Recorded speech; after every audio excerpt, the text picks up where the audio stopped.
నమస్తే ఫ్రెండ్స్. ఒకరోజు దేవుడి పాదాల దగ్గర పడున్న పువ్వు దేవుని మెడలో దర్పంగా హారమై కొలువున్న పువ్వును చూసి అసూయగా ఇలా అడిగింది, నువ్వు నేను ఒకటే, నువ్వు మెడలో నేను పాదాల దగ్గర, నీ గొప్పదనం ఏంటి అని.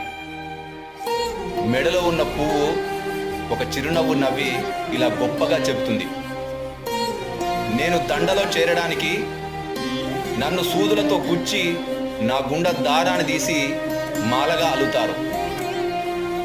ఆ నొప్పిని ఆ కష్టాలను భరించాను కనుకే నాకు ఈరోజు ఈ చోటు దక్కింది అని చెప్తుంది. మన జీవితంలో కూడా అంతే, ఎన్నో కష్టాలు ఎన్నో ఒడిదుడుకులు అనుభవించాకే మనకు కూడా ఫలితం దక్కుతుంది. నచ్చితే దయచేసి సబ్స్క్రైబ్ చేయండి ఫ్రెండ్స్, ఓకేనా?